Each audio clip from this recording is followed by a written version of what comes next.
All right. Let's see here. I don't know what I'm doing. What am I? Oh, here we go. Yep. This is it. Okay. Been one of those days. Figure out better late than never. Let me see here. Do the usual stuff with the usual stuff.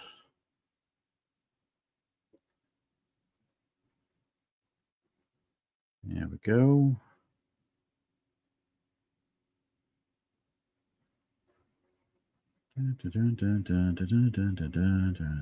Okay. I don't know what I'm doing. Anyway, let's see. What am I doing here?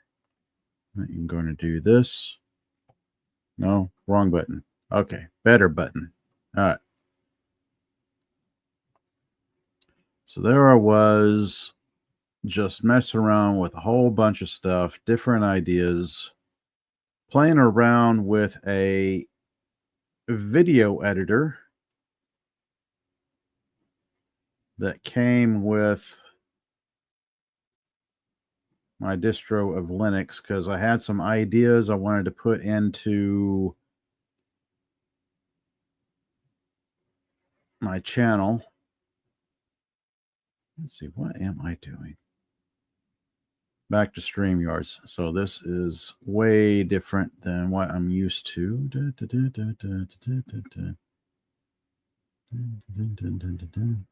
Yeah. Ah. This. Aha. All right, so I'm going to try sharing this. Okay, here we go.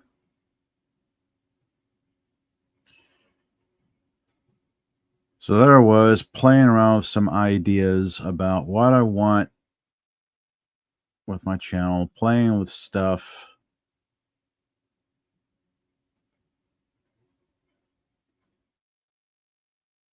I'm pretty certain the audio is not going over.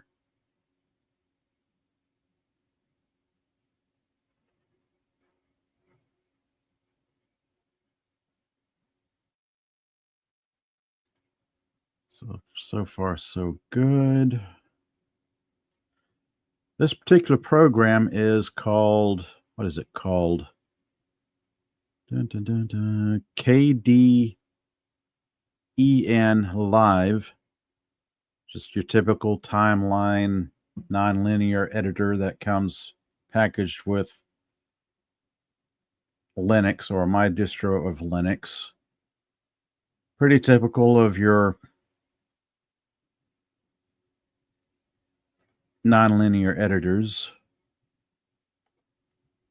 You got your timeline tracks, you've got your media window, your project bin here, you've got this, that, and the other thing. Let's see, what do I want to do?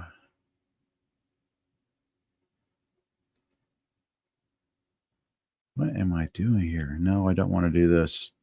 Hello there, Mikey says 4. Mikey, hello. Oh, I do apologize. Is Mikey or I'm pronouncing that right? Mikey? Mickey? Mikey? Been a very long day for me, and I do apologize if I mispronounced that. I am not really doing anything for tonight. Lurking around. That's cool. Yeah. Actually, I had an interesting topic I was going to yammer on about for tonight, but my day being what it was, I just didn't have my act together. So I figured I might as well spend a little time playing around with a video editor, playing around with some ideas I had for my channel.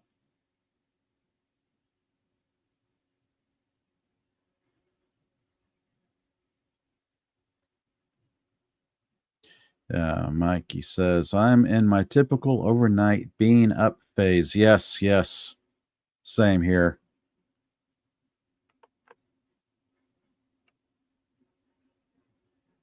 Or as I like to joke from time to time, weaponizing my insomnia. So I'm sharing a window for this video editor, and I'm pretty certain it will not capture the audio as well. So what I'm going to do is see if I can't export. Hmm. Can I figure out how to export this bad boy? I can play it, but I know it's not going to play the audio that is in my headphones. This is a learning curve for me.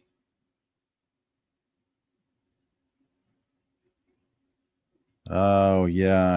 Insomnia and sleep apnea are not your friends. Oh, goodness. Yeah, sorry to hear that. Sometimes they do go hand in hand for some people. Project. So I'm used to Hit Film Express as my video editor of choice. I know people like using DaVinci, Hit Film, of course, Adobe Premiere. Oh, render. If I render this out, MP4, output file.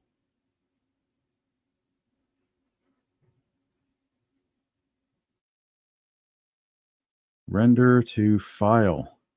Let's see what happens here.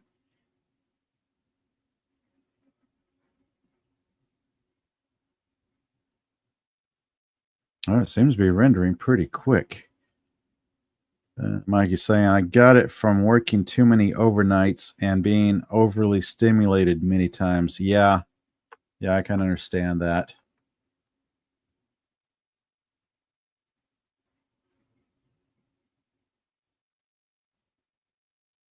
So what I'm using right now is KDEN Live. It's a video editor that comes packaged with Fedora Linux. I'm using Fedora Media Suite on my desktop, having jettisoned Windows. How long has it been since I've moved away from all things Microsoft? A year? Not quite a year? I don't know. I haven't moved completely away from Microsoft. I still have Windows 7 Pro on my old laptop because on occasion I like playing some games that I haven't quite figured out how to make run on Linux yet.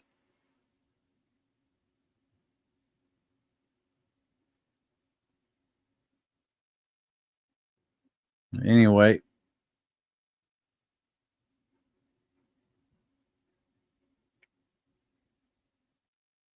video editors all seem to act all about the same. If you can figure out where the fade in and fade outs are and how to add tracks and such, you can make a video. And maybe, ooh, my computer is rendering this file pretty quick. All right. A few more seconds.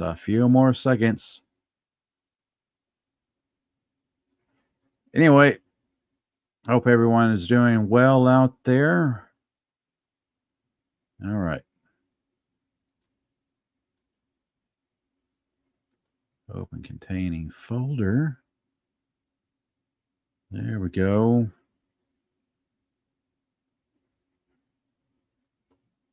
Mikey saying when they went to Windows 10, there were so many bugs in that system.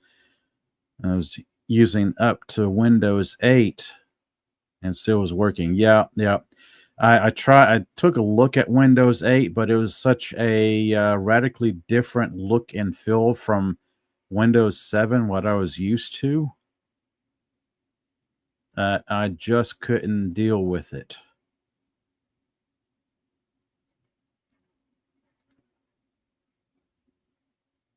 And now I am playing this. This looks pretty sweet, actually.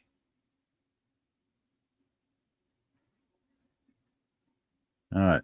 So I am.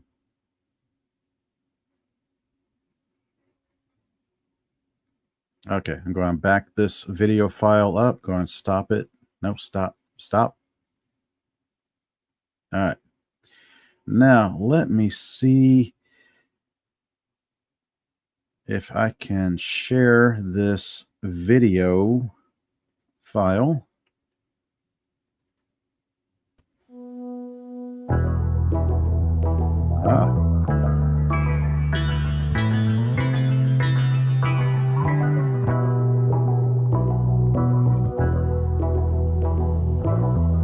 I have no idea if there's audio playing or not. I hope it is.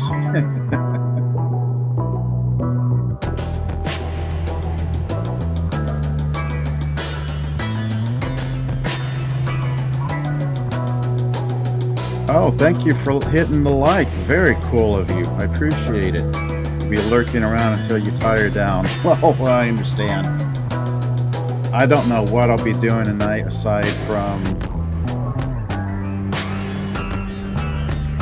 cool graphics, and yes, the audio's rocks. Yeah, that's good.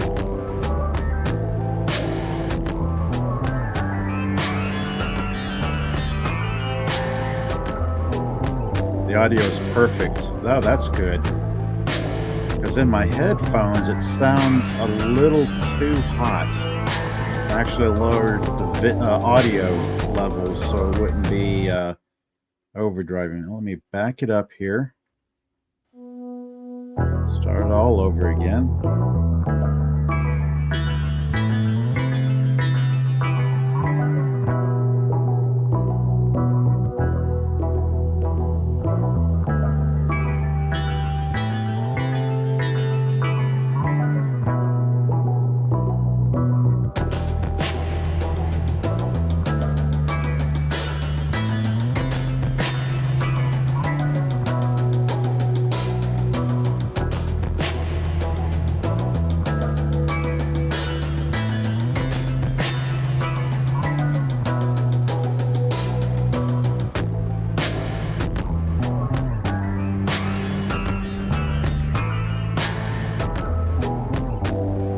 I actually kind of like this. I like how it turned out.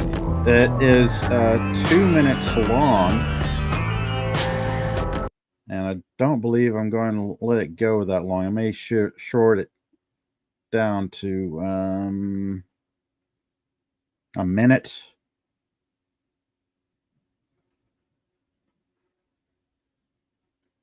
Let's see. Sounds overly fine to my ears. My Acer comps doesn't use headphones. Oh, okay. That's cool.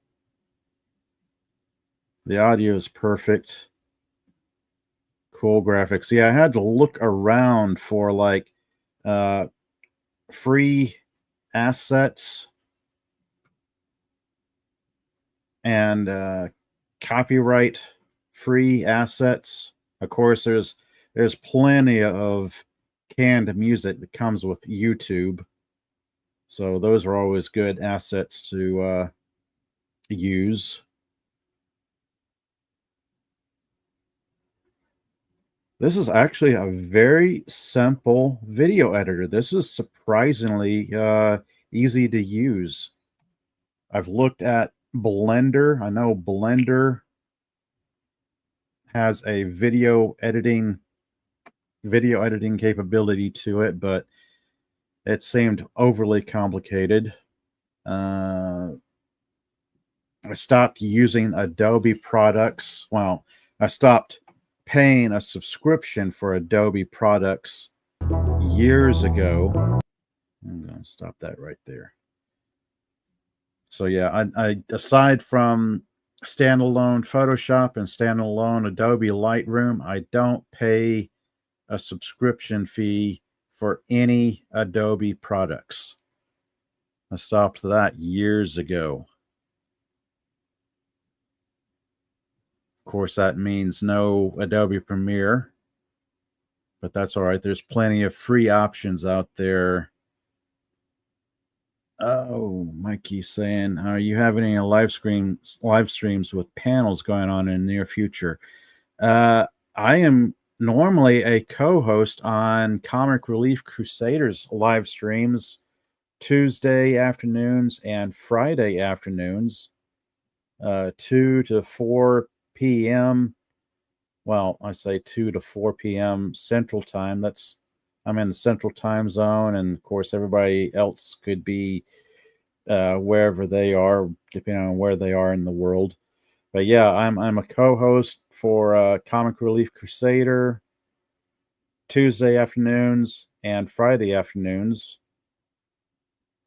And then I've been hopping on Appion's Sunday night live streams on Sunday nights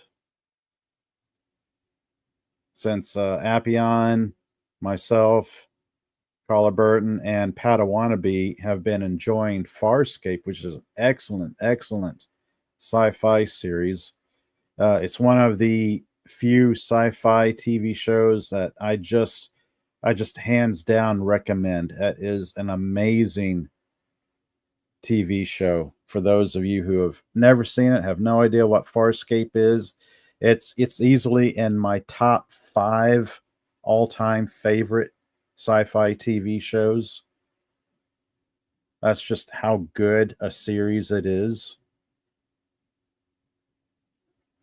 Let's see, Mike is saying you're in the EST zone. Oh, okay. Yeah.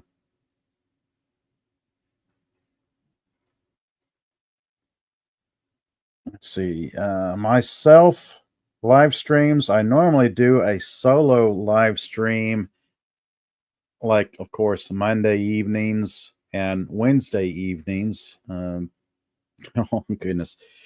I like to say 10 p.m. Central Time for a start, but I have been blowing that right out the water. Of course, this is what time is it now? It is midnight my time. This is about the time I normally end my live streams.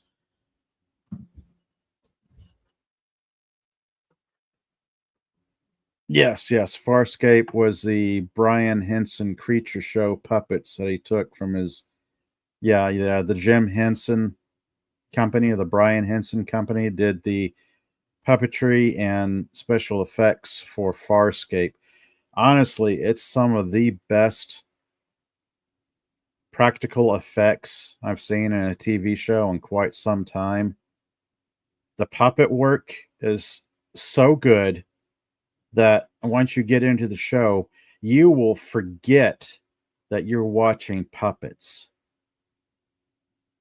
That's how good this show is.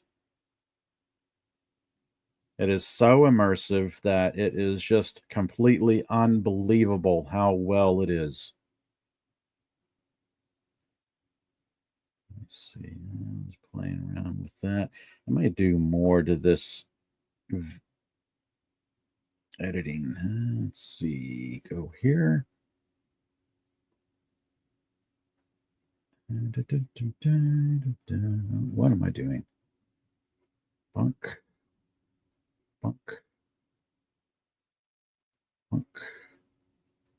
There's other stuff. Slow fade in.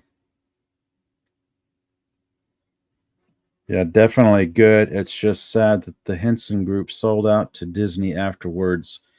Oh, yes. I think I heard something about that. I'm not familiar with the Jim Henson Company. Oh, I guess they did, because there were some things that Disney had put out there that I think was Jim Henson Group related. I don't know. I've lost track of most things Disney, just out of complete disinterest in their product and their company as a whole. Let's see. You got the Earth fade in. Got that going. Fade out. Crossfade. Fade in. Fade in top logo. Fade in bottom text.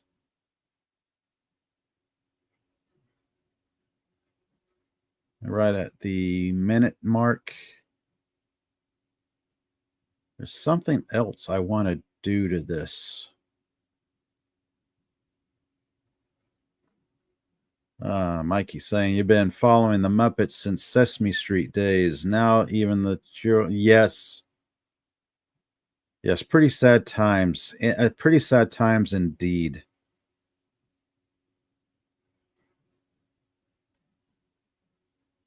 I've watched. I've came across some news on children's shows that have made alterations to the source material. It's like another reboot or remake or reimagining, what have you. And it's kind of sad. Our culture is being corrupted on so many levels. That's probably going to be a topic for a future live stream. Wednesday night, for me, I may have some free time to get into the topic I was going to touch on tonight, which was race and or gender swaps and TV shows and whatnot. It was a subject I was just kind of going to ignore, but the past week or so, I've seen like 2, 3, 4 different news items about, oh, this character has been race swapped, or this character's been race and or gender swapped, and it's like, okay, it's just not going to go away. It is like an actual addiction that these TV producer types have. It's like, oh, what do we do with this property? How do we remake it? Oh, I know. Let's do a gender swap. That's going to be interesting. Or a race swap. So yeah, if I have time Wednesday evening, 10 p.m. or 10:30 p.m., that will probably be the topic for my live stream then. Let's see. I think I'm going to... I quite like how that has turned out so far. I'm going to do more with that.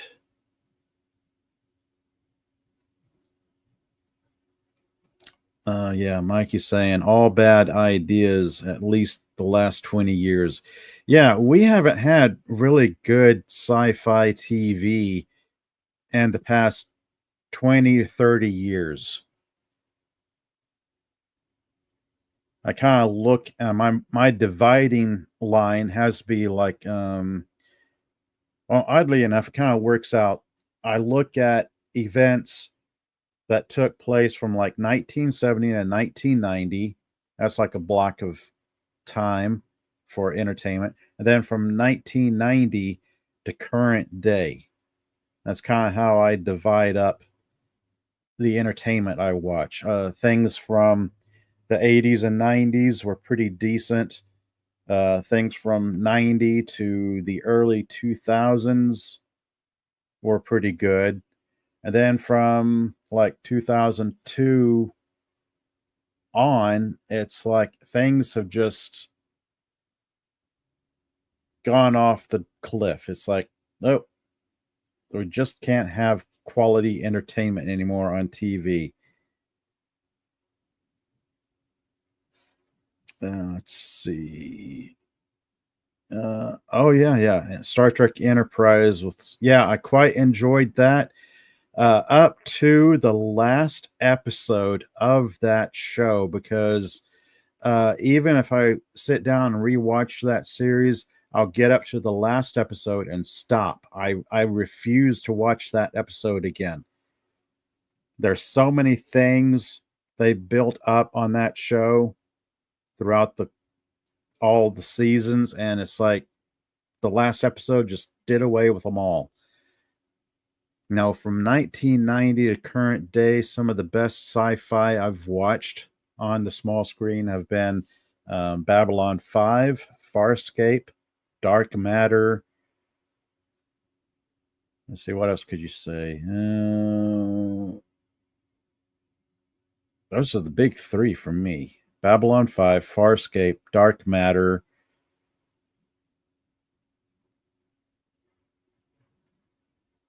I know I could think of a fourth. I could throw in Star Trek TNG or DS9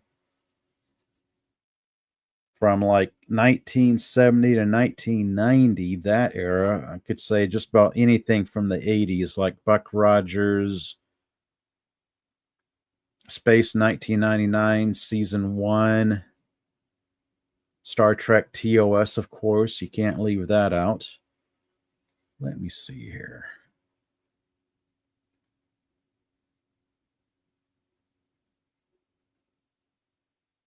Yeah. And Mikey's saying having Riker and Troy showing up in that very last episode. That's why I refused to watch it.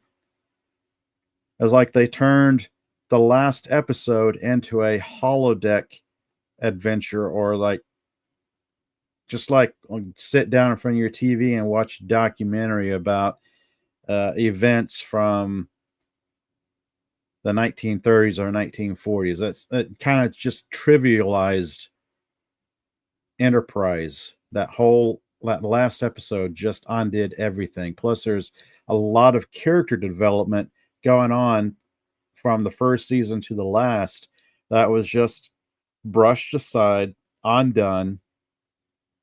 No, there's so much that was bad about that last episode. Let's see, what am I doing here? There was something. Okay.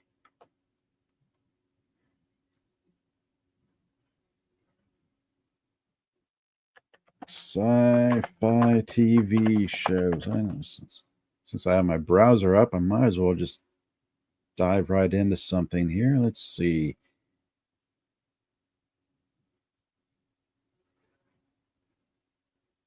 Going to go a little bit longer and probably wrap it up because as much as I joke about weaponizing my insomnia, I get to a point where I start losing steam. All right. What am I doing here? I want to remove that one. And I want to go to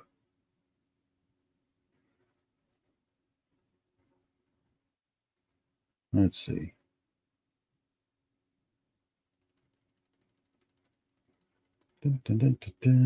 Okay. Share screen. Yes, I can figure this out. Share this. Here we go. I'll do this. Here we go. Who is this? This is CBR.com. 35 best sci-fi TV shows ranked. Ooh, ranked. Okay. Best sci-fi TV shows according to CBR, which I'm pretty sure I'm going to have some differences with them. Let's see. 35. 35. Skeleton Crew. Have not seen a single episode of it. I don't have a subscription to Disney Minus, so yeah, I'm not going to watch that. 34. Silo. A riveting dystopian drama with rave reviews. This one I can recommend. I checked out season 1 on Apple TV Plus, the little streaming service that I keep forgetting about. As a little blurb here says, Silo is a dystopian sci-fi drama from Apple TV Plus based on Hugh Howey's book trilogy.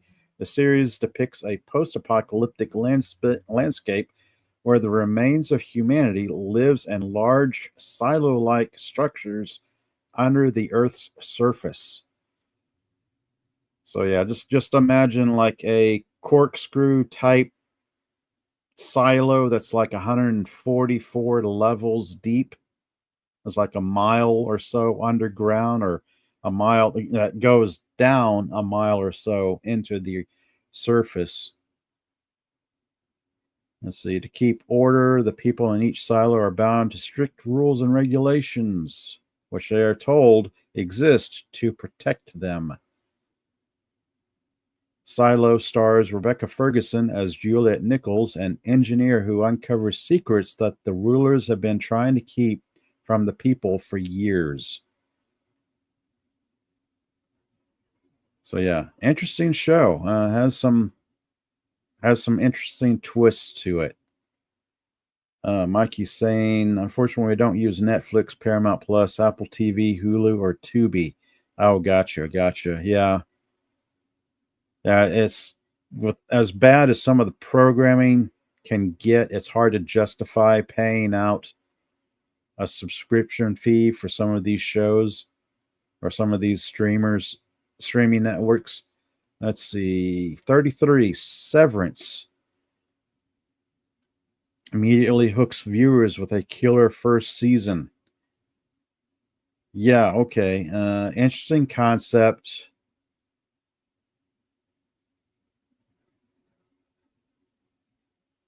Let's see. Severance is another Apple TV Plus original series set in the offices of Lumen Industries, a mysterious and extremely secretive corporation specializing in biotechnology.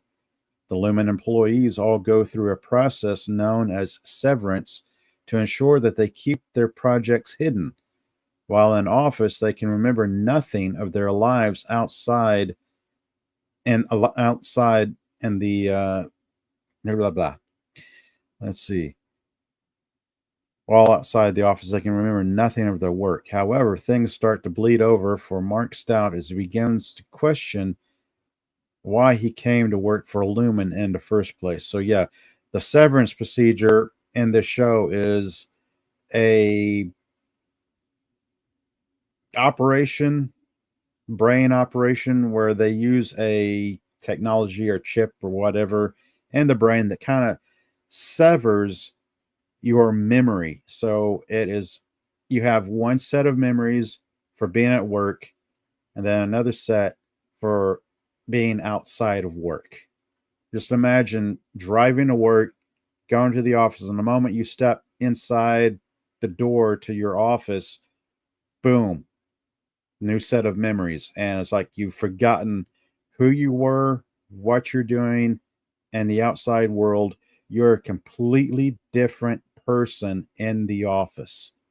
And then when you go to leave, the switch changes again, and you have a second set of memories. Like you have absolutely no idea who you were at work, what you're working on, why you're there. It's like you just go to work, go home, go to work, go home.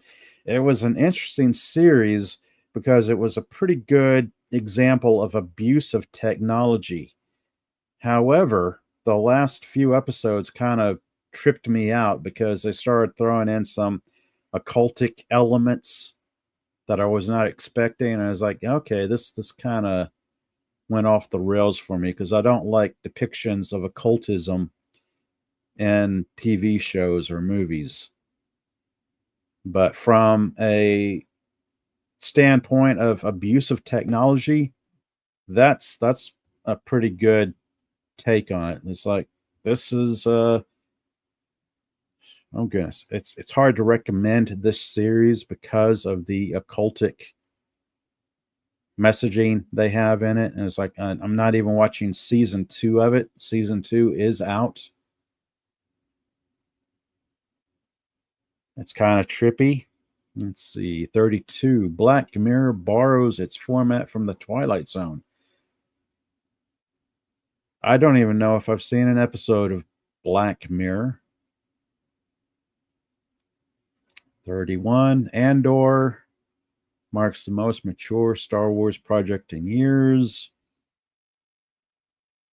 Let's see. Mikey's saying the last decent sci-fi series was Westworld on HBO. First season was fantastic. Then it went terribly bad. I agree. I checked out the first season, and again, second season, it just went off the rails. Andor, it was okay. It was slow. It was sadly, as far as Disney Star Wars goes, Andor was probably the peak, aside from select episodes of Mandalorian or very select episodes of Book of Boba Fett. Let's see. Stranger Things is still a work in progress. Yes, Stranger Thing is another TV show I quite enjoyed. Stranger Things remains Netflix's juggernaut original series. Plus, it really played on the nostalgia, 80s nostalgia for those of us who were alive in the 70s and 80s and thoroughly loved that period of time. So, yeah, I'm waiting for the last season to come out. Oh, here we go. HBO's Westworld got off to a great start, but uh, uh, but overcomplicated itself. Westworld's first season used a riveting sci-fi Western concept. Yep. And after that, it went off the rails.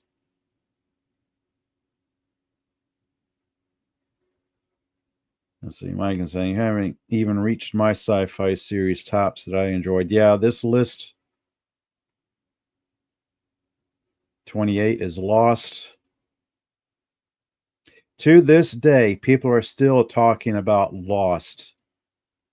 That's kind of crazy. Let's see. Release date September 22nd of 2004. 21 years ago. Good, strong start, but man, they lost their way in the writing. It's like they lost track of where they were taking the show after the second, third season, from what little I remember of it, and the ending was kind of a letdown. Mikey's saying you never got into Lost. It started strong. Oh, on your birthday in 2004, no less.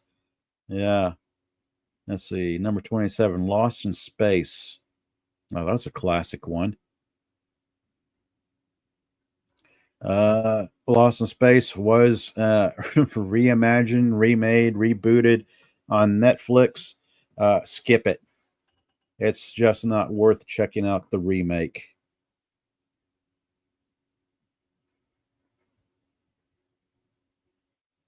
Buck Rogers. Love the first season. Not so much a second season. It's like the change from one season to the next was jarring. It was like night and day from season 1 to season 2. Very much like Space 1999. Loved the first season of Space 1999. Tried watching the first episode of season 2 and just could not get into it. Yeah. Mikey's saying Miss Jill Gerard. Yeah.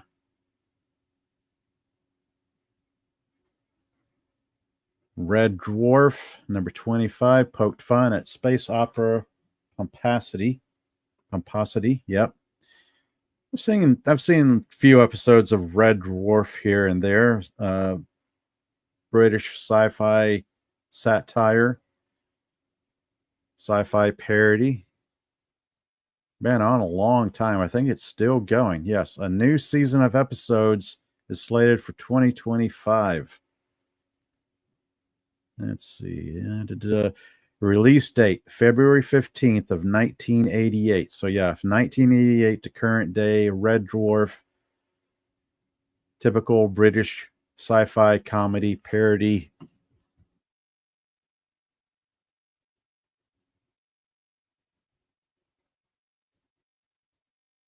Oh, you review episodes on Mondays. That's cool. Very cool. 24 V. Ah, V brought epic space opera to the small screen. Science fiction dominated the early 1980s thanks to massive influence of the original Star Wars trilogy from the mind of George Lucas. Genre often struggled on television, however, which couldn't sustain the expensive demands of visual effects for long periods. Even Star Trek had largely abandoned television in favor of big screen movies at that point. The original V served as a resounding rebuke to the trend, and it was pretty good. I quite remembered that. 19, let's see, they're saying 1984, 1983. I think that's a typo. They probably meant to say 1983, 1984. Oh, $6 million man. Okay, CBR, you're hitting on the classics. 1970s were something of a dry era for science fiction, at least until the arrival of Star Wars: A New Hope, or Star Wars Episode 4, which ushered in a tsunami of new content. 1973, premiering in 1973. Very cool. Oh, Mikey's saying you met Jane Badler in person as the Lizard Queen, the reboot, which had Marina Baccarin as her daughter, was awesome too. Yeah, I remember that limited reboot series, which was really good. Then they came out with another series after it, which I remember not liking it as much. 12 Monkeys expands on the Terry Gilliam classic. 1995, 12 Monkeys is a masterpiece of science fiction. Yeah. Showrunners telling Metalis spend the sprawling storyline of paradox and alternative history. Yeah, okay. I can't remember if I've Sci-Fi Channel or Sci-Fi Channel. There was a point I stopped watching the Sci-Fi Channel right around that time that they changed their name from Sci-Fi to Sci-Fi. And then somebody had the great idea of getting rid of all their Friday night sci-fi TV shows and replacing it with wrestling. It's like, wow, you can kill a network by killing off all the shows you had on your lineup. Fringe, I remember Fringe. That was a pretty good show from what little I remember of it. I think I've started watching it and got maybe 6 episodes into the first season. Fringe took the X-Files concept in bold directions, proved to be a worthy, serialized exploration into the paranormal. I'm going to have to make the time to go back and continue Fringe and see how that 2008 to 2012, 4 seasons. Okay, that's doable. Oh, classic Outer Limits gave the Twilight Zone a run for its money. I remember those old black and white Twilight Zone episodes. Outer Limits. Oh yes, Mikey's saying sci-fi was so dumb, changing the entire lineup. Yeah, I remember Warehouse 13. That was like sci-fi light. That was like a procedural show with sci-fi overtones and alphas. I kind of remember alphas. No, I was watching sci-fi or sci-fi up to the point they had Killjoys and Dark Matter. I couldn't get into Killjoys as a TV show, but thoroughly enjoyed Dark Matter, which was odd because Sci-Fi Channel was putting more time into promoting killjoys than anything else, which I just didn't understand. Dark Matter was a superior sci-fi TV show at that time. Oh, goodness. The Adventures of Superman launched the Man of Steel. The original live-action Superman doesn't get enough credit. Well, good for CBR.com for even mentioning the old black and white George Reeves Adventures of Superman TV show. That's pretty good. Adventures of Superman 1952 to 1957. 18. Loki has become the gold standard for gold standard. Really? Okay, you lost me on this. I pushed my way through season 1. Just noped my way right out of season 2. Did not care for it. The sprawling MCU universe jumped into the streaming series arena with a splash, starting with, they dare mention WandaVision. Oh, goodness. Yep, totally agree with the OG. Superman. Yes, blew that one on Loki. Yes. Oh, goodness. You guys were on a roll, CBR. You were on a roll there. All right, let's make our way past Loki. Oh, here we go. Warehouse 13. I didn't mind it. Well cast, good cast. Pretty decent show for that type of procedural with sci-fi overtones. Another X-Files clone that carved its own corner of the genre. Yeah, it was not bad. It was fun. 2009 to 2013. 16. Futurama. I've seen quite a few episodes of Futurama. I have not seen like every episode or what have you, but yeah, it was not bad for that type of satire show. Okay. 15. Legion. Legion broke new ground for superhero stories. Legion is an excellent X-Men thriller and among the most underrated superhero shows. I think I've watched the first season of Legion, maybe the first or second season of it. Let's see, as their little blurb starts here. One of the coolest science fiction series comes in the form of, I don't know if I'd go that far and say it's one of the coolest science fiction series. It's basically a superhero TV psychological thriller. Legion is about David Haller, a man who grew up believing the voices in his head were the result of schizophrenia. He discovers he is a mutant with telepathic abilities. The exciting twist of the show is finding that David is actually a mutant and suffers from schizophrenia.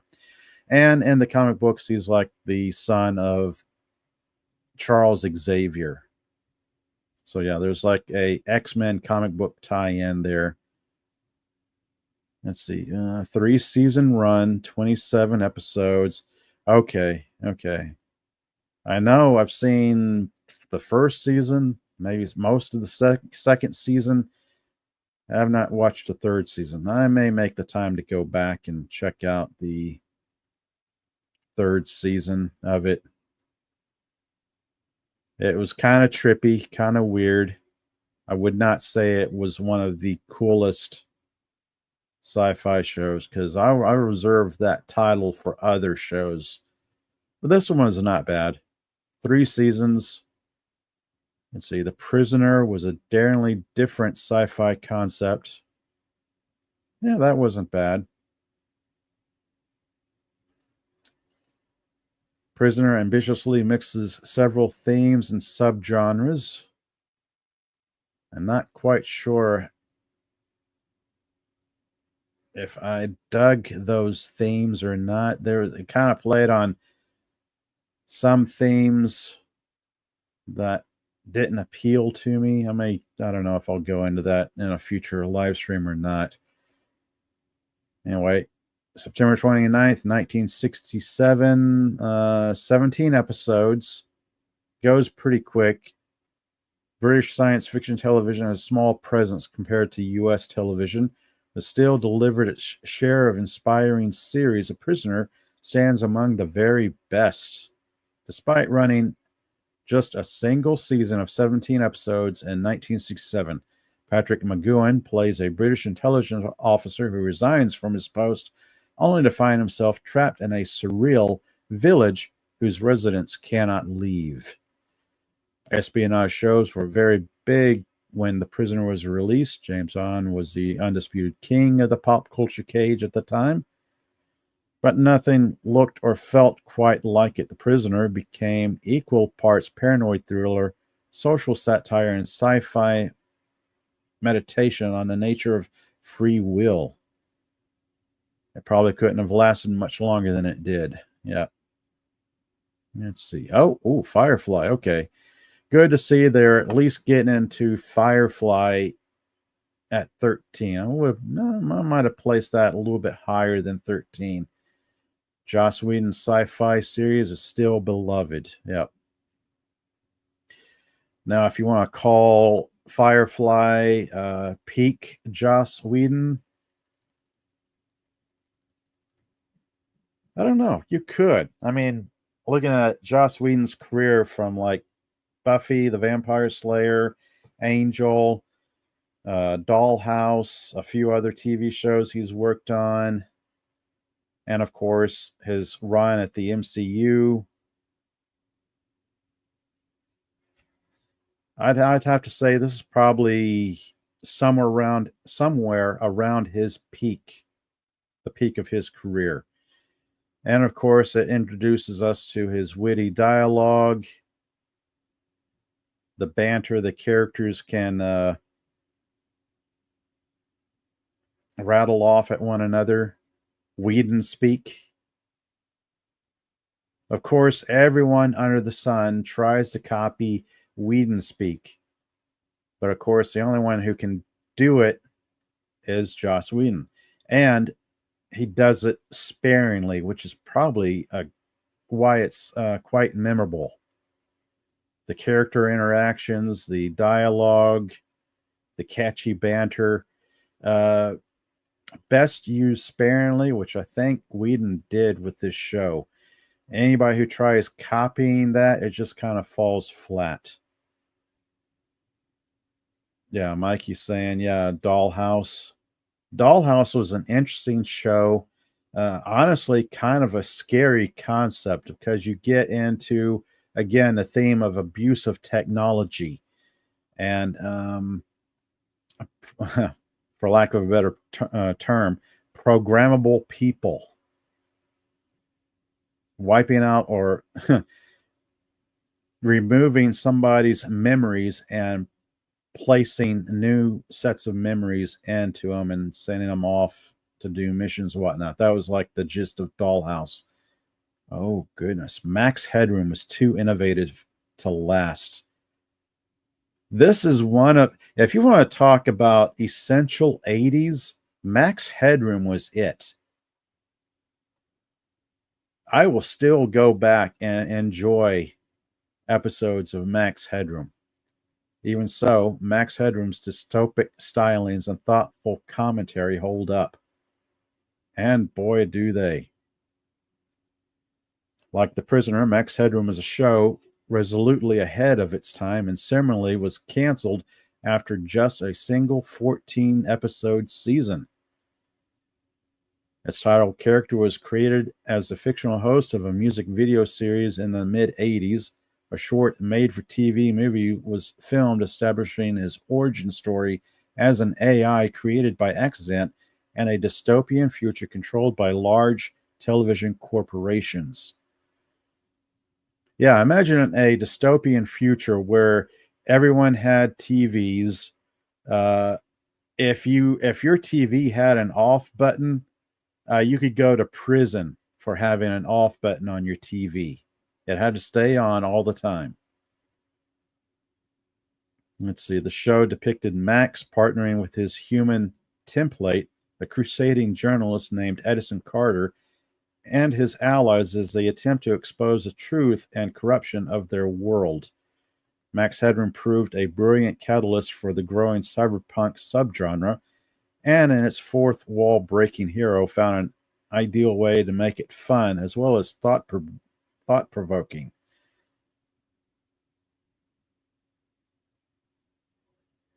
Oh yeah. Matt Frewer was a great yeah.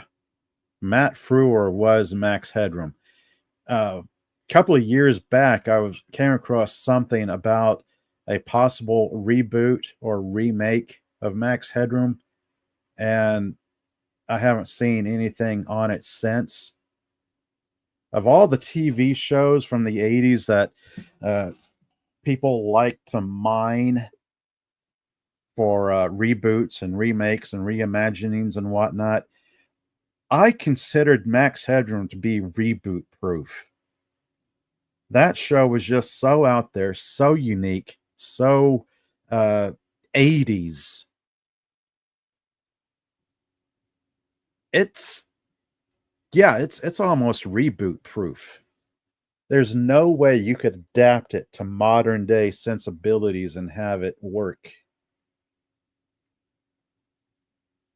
You could hurt your brain trying to make a reboot of Max Headroom.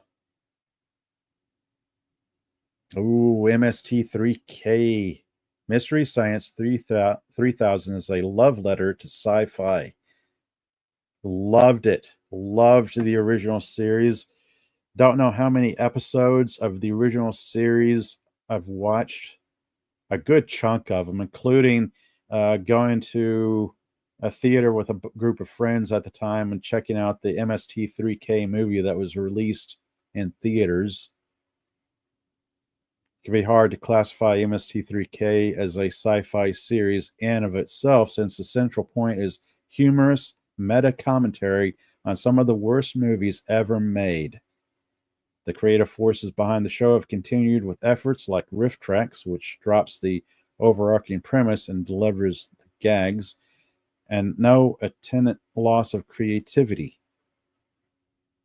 That said, the idea was never stronger than it was with the framing device, in which a pair of mad scientists trap a hapless human guinea pig in outer space and force him to watch terrible movies. 1988 to 1998. Comedy Central and Sci-Fi Channel. Showrunner Joel Hodgson, who was Joel started it and then he left the series, and Mike Nelson took over for him. Oh, top 10. We're at the top 10 point. Stargate SG-1 went far beyond the original movies. SG-1 still managed to build an intriguing sci-fi world.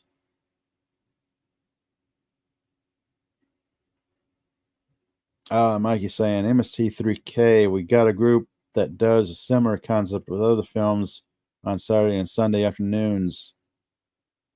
Oh, that's cool. Oh, you're co-host of that. Oh, very cool. Stargate SG-1, 1997 to 2006.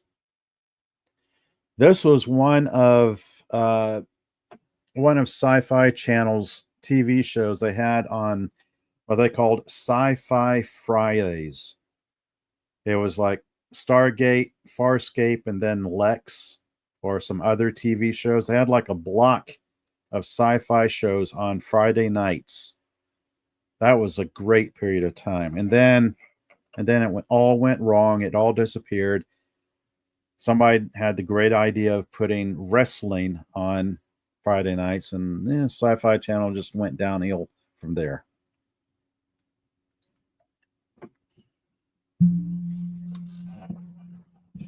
Let's see. The original big screen movie was grand bit of mid 90s popcorn with clear potential to expand beyond just a single story. And boy, did they. Yeah, Mike is saying when Richard Dean Anderson left SG1, it kind of went downhill from there. Yeah, I think he was having health problems at the time, but that's understandable. Plus, they had like a main set of storylines that had run its course, and they had to uh, revamp it for the last two seasons, and then of course a spinoff for Stargate Atlantis, and then Stargate Universe. Let's see, number 9, Babylon 5. Saw both light and darkness in the future. Babylon 5's brand of space opera distinguishes itself from Star Trek. There is absolutely no comparison between Babylon 5 and anything else. Honestly, I'd rate Babylon 5 much higher. Like I said earlier, it is in my top 3, if not my number 1.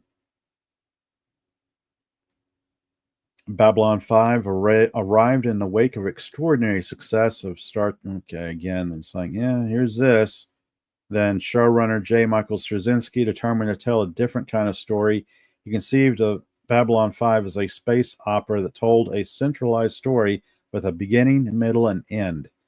Set aboard a space station created as the last best hope for peace between various alien races, it proved so compelling that Paramount may have put DS9 in development solely to counter the competition. There's like whole backstory into this that I won't go into tonight. But yeah, Babylon 5 was out there first, and then Star Trek DS9. And I'd consider Babylon 5 far superior. It's one of those shows that have compelling character arcs, fantastic world building, wonderful storytelling. It is every bit a space opera in every good sense of the word. And to this day, the themes in the show, the storytelling, the characters development, it'll all hold up. It's great to watch. If you've never watched it, check it out. Common complaint I hear from first-time viewers of Babylon 5 is that the first season is hard to get through. Yes, that's true. First seasons of a lot of shows, most shows within their first seasons, that's all world building, character building, setup. And if it lasts past the first season, that's when you get into the good stuff.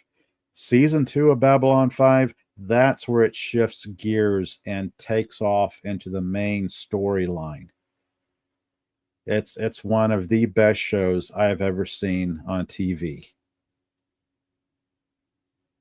1993 to 1997 had a couple of spinoffs, a few movies here and there. Oh, here we go. Farscape. Number 8. Farscape looked like nothing that had come before. Despite Star Wars and Star Trek's dominance, Farscape proudly stood on its own. Both Star Wars and Star Trek were thriving in 1999, with the former just launching its hotly awaited prequel trilogy, and the latter during its post-next-gen renaissance. It's made it exceedingly difficult to carve out any original space in the genre. Well, Farscape is wholly unique, and man, do they carve out their own space. It's wild. I can't even go into the storyline because of how wild it is. Anyway, let's see. Farscape was perhaps the biggest exception as the brainchild of Brian Henson, Hook make good on his father Jim's belief that puppets weren't just for children. The results were one of the most gleefully unhinged space operas ever created. American astronaut John Crichton is shot through a wormhole of his own creation into a galaxy rife with turmoil. And that's basically the setup. It's like American astronaut John Crichton testing out a theory of his and his own mini space shuttle about using Earth's gravity to like slingshot his test craft to like super speeds. Not really doing it justice in that description, but yeah, I don't know how many times I've sat and rewatched Farscape, and it never gets old. The dialogue, the character build up, the production values of it, the story development, character arcs. This show fires on all cylinders. It is this, like I said, I was saying Babylon 5 was like number one. Depending on which day of the week, I might say Farscape is number one, or they're like tied for number one in my book. Babylon 5, Farscape. If you've never seen these two shows, I make time. They're wonderful. They're so different from Star Trek, Star Wars, anything else on TV at this point. I'd possibly rank them much higher. Let's see.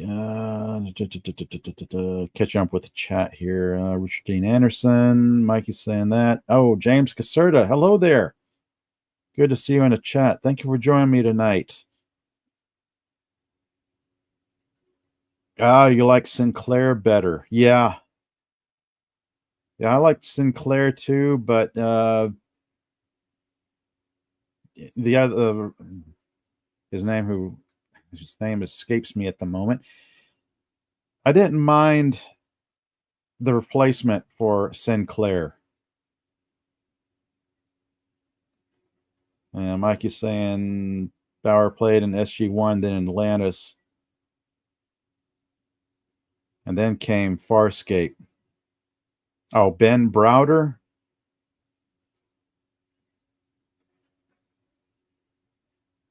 This guy? He was actually on Farscape first, and then he went to the last two seasons of SG-1.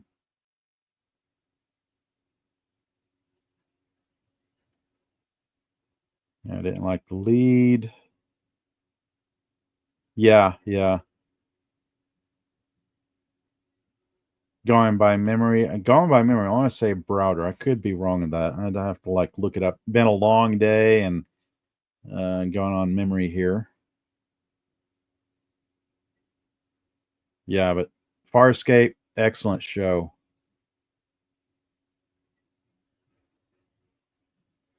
March 19th of 1999 on the Sci-Fi Channel.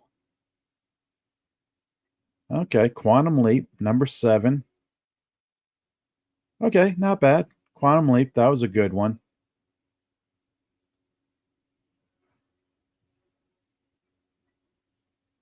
If I haven't seen every episode of Quantum Leap, I want to say I've seen most of them, or a good chunk of them. It was quite a fun show. I know they've rebooted it recently. Oh, here it is right here. Yeah, a short-lived sequel series ended its 2-season run in 2024. Have not watched a single episode of it just because I get kind of tired of reboots, remakes, reimaginings, rehashes, and whatnot. It's like, no, I won't watch a remake of Quantum Leap. Very much like I refuse to watch a remake of, say, Magnum PI. There's only one Magnum PI, and that was Tom Selleck. You can't keep dipping into the well that was the 1980s, pulling out ideas Oh goodness! Speaking of remakes, the original Battlestar Galactica, reimagined a 1970s sci-fi classic. Galactica remains one of the most memorable sci-fi worlds on TV. I honestly didn't care for it.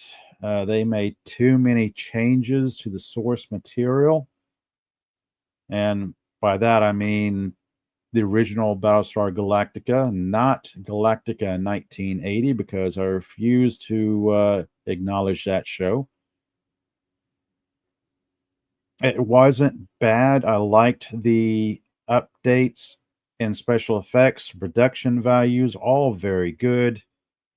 It's just the major changes to the characters. When you change the characters and change the settings of the show, it ceases to be Battlestar Galactica. But if you set that all aside, it was not bad. It was like it was okay to watch one time. I would say skip this and just rewatch the first season of BSG. Let's see, 2004 to 2008. Showrunner Ron Moore. Number 5, The X-Files. X-Files is an iconic contributor to science fiction television. Sci-fi tropes with case of the week style and procedurals with a strong mix. Mikey's saying you like the actress who played Starbuck in the reboot, even Dirk Benedict played yeah, except her role. Yeah. Katie Sackhoff. I quite enjoyed her acting. She was much better in other TV shows I've seen her in, like what was it? That one cop show, Longmire. She was actually quite good in Longmire. That was another like cop procedural show I kind of enjoyed. The successor to The Twilight Zone in science fiction TV is a series that includes other genres too. The X-Files combined elements of police procedurals with science fantasy tropes. I remember watching all of that up to the point where David Duchovny and Gillian Anderson left the show, and then Robert Patrick, if I remember right, picked up for David Duchovny. I kind of dipped out after that. I don't remember how the show even ended.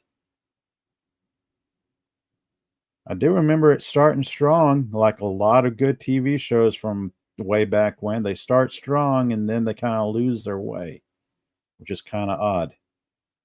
See, between 1993 and 2018, Chris Carter's X-Files released 11 seasons with 216 episodes and 2 spin-off movies. Very cool. Number 4, Mandalorian. Star Wars' first live-action TV series. It was okay. I enjoyed parts of it. Other parts of it I did not like. It was kind of disappointing from my expectations. I was hoping to see something grittier. I was wanting to see the down and dirty, gritty side of the Star Wars universe. Instead, we get a Mandalorian babysitter with Grogurt or Grogu or Yogurt or whatever his name was. It was like okay for a few episodes, and then he should have just handed them off to somebody and go explore the dark, seedy underbelly of the Star Wars universe. It's like, why is he a bounty hunter? What is his Mandalorian background? It's like, no, we got yes.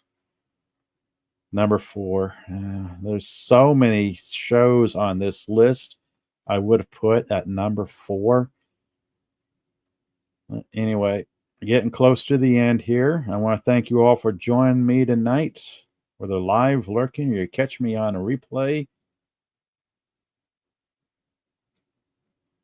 James Consura saying, isn't he the bad guy of the Mandalorian? I wouldn't say he's a bad guy. He's like I'm just a plain old bounty hunter, I guess. Anti-hero type who kind of has his own story arc. I quite enjoyed large parts of the show. I enjoyed it up to uh, them bringing in Luke Skywalker and ending that season. And then after that, it's like the title character took a back seat to everybody else. Again, Katie Sackhoff coming in playing Bo-Katan in the show, and it's like it became her show instead of his show. Mandalorian, release date November 12th, 2019. Oh, goodness. Number 3. Doctor Who has been taking fans through time and space for generations. I can't do this. I cannot talk about Doctor Who because I remember Doctor Who from the 80s. Tom Baker is my doctor. It was great back then. James Consura, is Favreau an actor or a writer? I think he's actor, writer, and director. Jon Favreau, I believe, was in the Iron Man movies as Tony Stark's driver, chauffeur.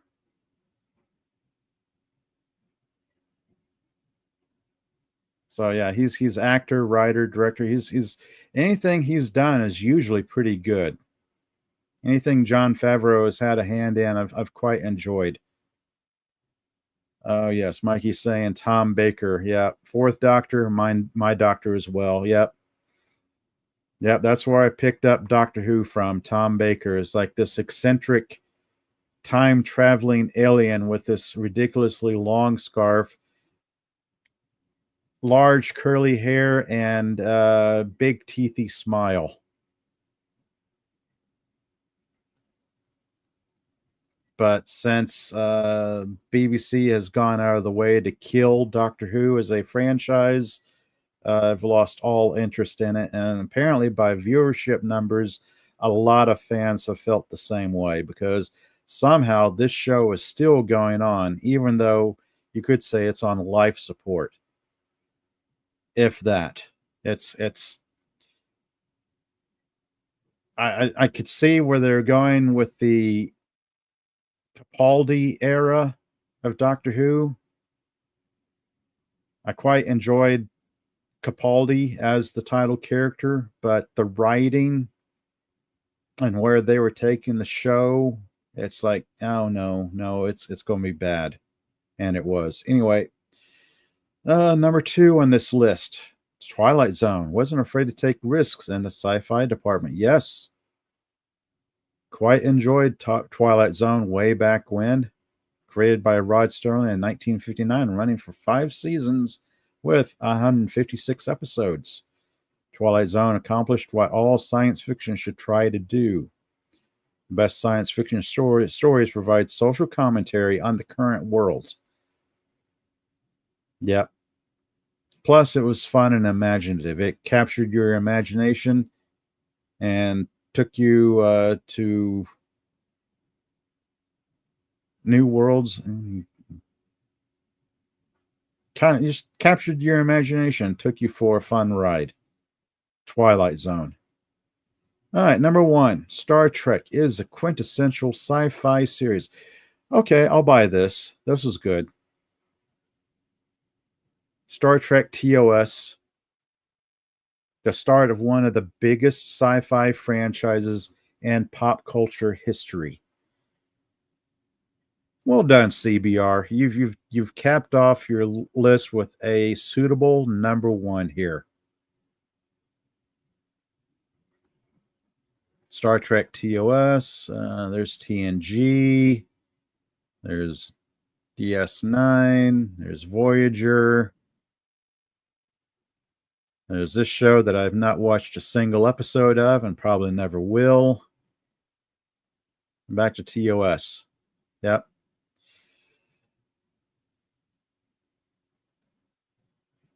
I do believe I've seen just about every episode of TNG, probably every episode of DS9, even though I can't remember it all. It's been some time. A good chunk of Voyager, even though I didn't really get into Voyager. It's like, yeah, that's okay.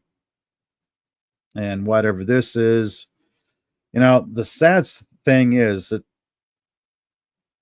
they did not have a slide from Star Trek, the animated series. Instead of having whatever this is, this slide should be replaced with a slide from Star Trek, the animated series. It's like, nah, sorry guys, you dropped the ball on that.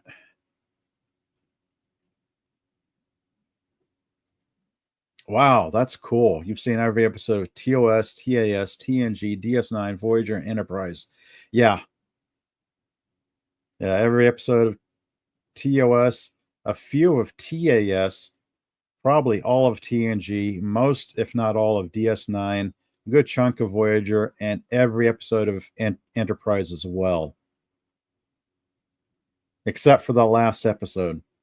I strongly dislike that last episode of Enterprise.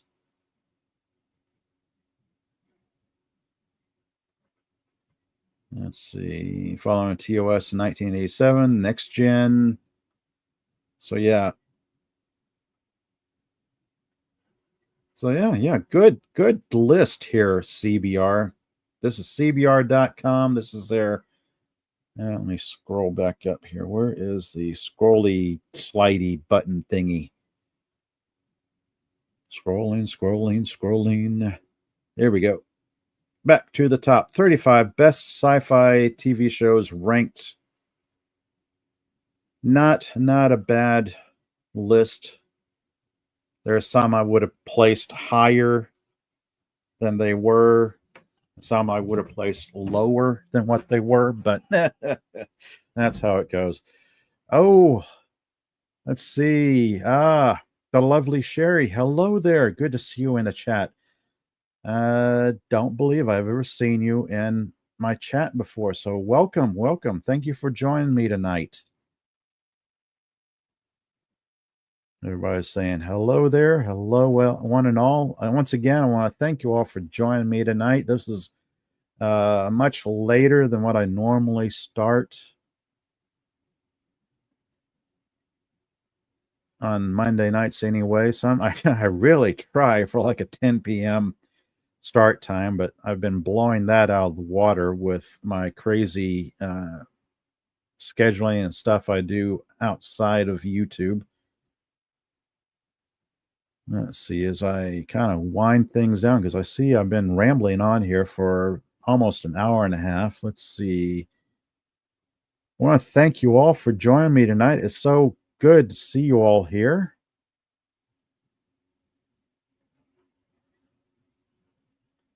Sherry's a good supporter of our Mikey channel. Oh, good to know. That's cool. So let me go through the chat and say hello to everyone. First out of the gate, Mikey, join me for tonight. Hello there. Let's see, scrolling down the chat. I had absolutely no idea what I was going to do. Normally, I like pick a topic and ramble on about it, and then it's like, okay, I had nothing planned for tonight or couldn't get into anything. James Caserta joined us for tonight. Hello there.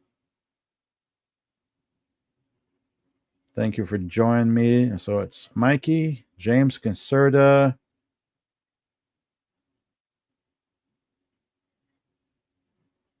scrolling down. Don't want to miss anybody. The lovely Sherry. Hello there.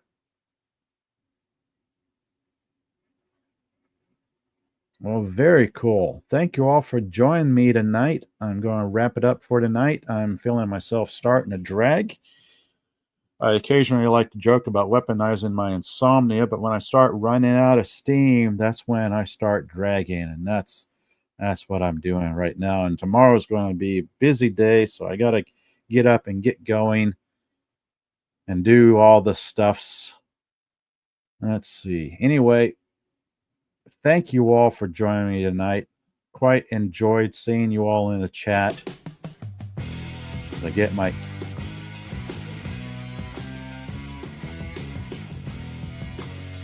I'll be on Comic Relief Crusaders live stream tomorrow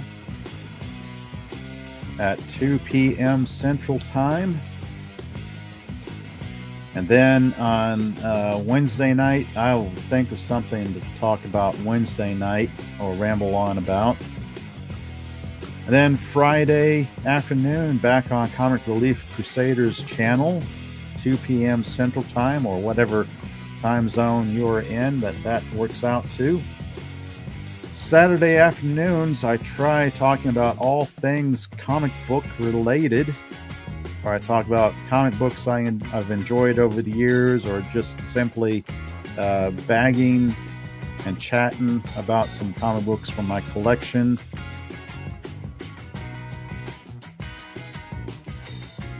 Yeah, the theme is Farscape. Farscape was a crazy, crazy show. One day I might make my own top 5 or top 10 sci-fi TV shows. Let's see. Sunday evenings, I can be found on Appion's channel, where I join Appion, Padawannabe, and Carla Burton as we actually enjoy 3 episodes of Farscape. We are making our way through currently season 2 of Farscape. So yeah, that's what I do in a nutshell. Monday evenings, Wednesday evenings, Saturday afternoons, my live streams, and then I join others Tuesdays, Fridays, and Sundays. Oh goodness. Thank you all. It's cool to see you guys in the chat. Thank you for joining me tonight. Feel free to drop a comment on your favorite TV show that you've enjoyed over the years. Like, subscribe, and share, and all that jazz. Until next time, everyone, thank you so much for joining me. Until next time, later.